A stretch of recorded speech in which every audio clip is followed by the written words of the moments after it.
Pushpa 2 the rule 2024 की भारतीय तेलुगु भाषा की एक्शन ड्रामा फिल्म है जिसे सुकुमार ने लिखा और निर्देशित किया है।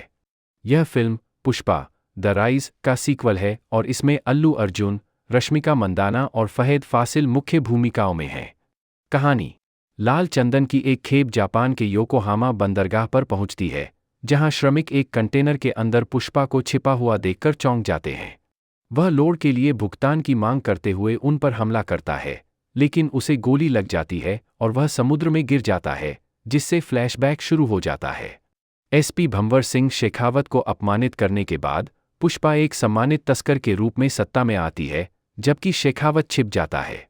शेखावत गुप्त रूप से एक मजदूर का रूप धारण कर लेता है और चंदन की एक बड़ी खेप को पकड़ लेता है। इस बीच पुष्पा आंध्र प्रदेश के मुख्यमंत्री नरसिम्हा रेड्डी से मिलती है, लेकिन राजनीतिक प्रतिक्रिया से बचने के लिए उसे उनके साथ तस्वीर लेने से मना कर दिया जाता है। नाराज पुष्पा ने चंदन की तस्करी के जरिए 500 करोड़ रुपए जुटाकर सिद्धप्पा को मुख्यमंत्री बनाकर सरकार गिराने की कसम खाई। पुष्पा ने केंद्रीय मंत्री कोकतम वीरा प्रताप रेड्डी के साथ एक सौदा किया और मालदीव में अंतर्राष्ट्रीय खरीदार हमीद से मिलकर 2000 टन चंदन की लकड़ी 5000 रुपए करोड़ में बेचने के लिए मुलाकात की। कई तस्कर पुष्पा के सिंडिकेट में शामिल हो जाते हैं, लेकिन मंगलम श्रीनु और दक्षिणायनी शेखावत के साथ मिलकर ऑपरेशन को विफल करने की साजिश रचते हैं। शेखावत सिंडिकेट सदस्यों में से एक को मार देता है, जिससे अन्य लोगों में डर पैदा हो जाता है, जो पुष्पा से श्रीनु को अपना नेतृत्व छोड़ने का आग्रह करते हैं। सिद्धप्पा बाद में पुष्पा और शेखावत के बीच प्रतिद्वंद्विता को खत्म करने की कोशिश करता है और पुष्पा को एक बैठक में शेखावत से माफी मांगने के लिए कहता है। हालांकि पुष्पा फिर से शेखावत का बेरहमी से अपमान करता है। बाद में शेखावत लाल चंदन की सारी खेप पकड़ने की कसम खाता है। हालांकि पुष्पा चंदन की लकड़ी को श्रीलंका में अपने अंतिम गंतव्य तक तस्करी करने के लिए अपनी तरकीबों और तरीकों का उपयोग करने में सफल हो जाता है। परिवहन के दौरान शेखावत ने सभी ट्रकों को पकड़ लिया और गोली मार दी, जिससे ड्राइवर भागने पर मजबूर हो गए। मीडिया ने छापे के लिए शेखावत की सराहना की, लेकिन श्रीनु को एहसास हुआ कि यह लकड़ी चंदन की नहीं बल्कि सैंड्रा की थी, एक लकड़ी जो लाल चंदन की तरह दिखती है, लेकिन इसका कोई बाजार मूल्य नहीं है। इसके बजाय पुष्पा ने वास्तविक भार के साथ बैलगाड़ियां बनाईं और इसे अप्रत्यक्ष रूप से स्वयं शेखावत की सहायता से चेन्नई तक पहुंचाया। शेखावत ने परीक्षा समिति को मूर्ख बनाने के लिए श्रीनु से 1 टन असली लाल चंदन लाने के लिए कहा और पुष्पा की मूल खेप का पता लगाने के लिए काम किया। खबर में दिखाया गया है कि पकड़ी गई खेप असली चंदन की लकड़ी है, जिससे सिंडिकेट के सदस्यों में डर है। बाद में वे एक बैठक करते हैं जहां हर कोई पुष्पा से मूल खेप के ठिकाने के बारे में सवाल करता है। पुष्पा सुनिश्चित करता है कि यह सुरक्षित है और भार का स्थान केवल जक्का रेड्डी को बताती है। इस बीच श्रीवल्ली को पता चलता है कि वह गर्भवती है और पुष्पा जश्न मनाता है। हालांकि हादसा तब होती है जब उसकी भतीजी कावेरी पर जथारा उत्सव के दौरान बुग्गा रेड्डी और उसके गिरोह द्वारा हमला किया जाता है। पुष्पा उन्हें पीटता है, अपमानित करता है और वापस भेज देता है। अंततः शेखावत को अनुमति मिल जाती है और वह खेप को रामेश्वरम तक ट्रैक करने में सफल हो जाता है, क्योंकि उसने जक्का रेड्डी की जासूसी की थी, लेकिन भारतीय श्रीलंकाई सीमा पार करने से पहले उसे पकड़ने में विफल रहता है।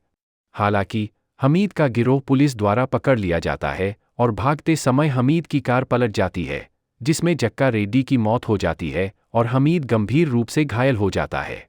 शेखावत को उससे पता चला कि चंदन की लकड़ी जापान जा रही थी और पुष्पा को हवाला के जरिए पैसे मिलने वाले थे। हमीद ही एकमात्र ऐसा व्यक्ति था जो जापानी दलाल का नाम जानता था, जो यह सुनिश्चित करता था कि पैसा पुष्पा तक पहुंचाया जाएगा, लेकिन दलाल का नाम बताने से पहले ही शेखावत ने उसे मार डाला। शेखावत अंततः पुष्पा, मूल खेप और जापान के बीच संबंध तोड़ देता है। खेप के लिए धन प्राप्त करने के लिए पुष्पा एक जहाज के कंटेनर में पैसा भरकर जापान की यात्रा करने की तैयारी करता है, जहां योकोहामा बंदरगाह पर पहुंचकर वह जापानी माफिया से लड़ता है और कहानी को फिल्म की शुरुआत में वापस लाता है। जैसे ही पुष्पा को गोली लगती है और वह समुद्र में गिर जाता है, वह वापस आता है और जापानी मालिक हिरोशी को साबित करता है कि वह चंदन की खेप का मालिक है। आखिरकार हिरोशी ने पुष्पा को पैसा पहुंचाया और उसे भविष्य में सीधे उसके साथ सौदा करने के लिए कहा। पुष्पा ने वादे के मुताबिक सिद्धप्पा को आंध्र प्रदेश का मुख्यमंत्री बनाने के लिए पैसे का इस्तेमाल किया। फिर वह जक्का रेड्डी की मृत्यु पर शोक व्यक्त करने के लिए जाली रेड्डी के घर जाता है। पुष्पा जाली के साथ बातचीत करने की कोशिश करता है, हालांकि बाद में वह उसे नज़रअंदाज कर देती है और अपनी प्रतिद्वंद्विता जारी रखता है। शेखावत क्रोधित हो जाते हैं क्योंकि नकली चंदन पकड़ने के कारण उनकी पोल खुलने वाली थी और भंडारण स्थल को जलाते समय वह आग में खुद को मार डालते हैं।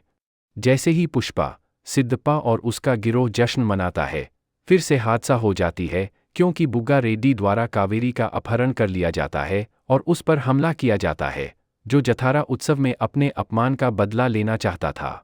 बाद में यह पता चला कि बुग्गा रेड्डी मिनिस्टर वीरा प्रताप रेड्डी का भतीजा है, जो बुग्गा को अकेला छोड़ने के लिए पुष्पा से बातचीत करने की कोशिश करता है।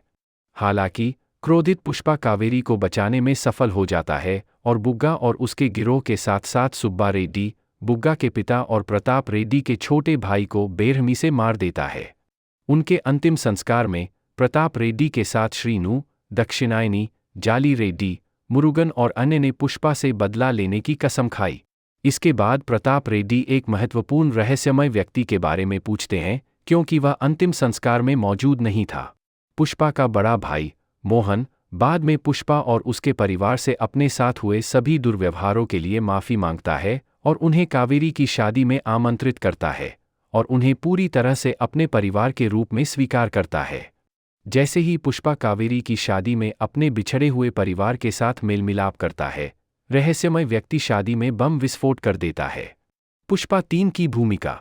पोस्ट क्रेडिट सीन में यह खुलासा होता है कि इस धमाके के पीछे एक नया और शक्तिशाली दुश्मन है, जिससे पुष्पा 3 द रैम्पेज की नींव रखी जाती है।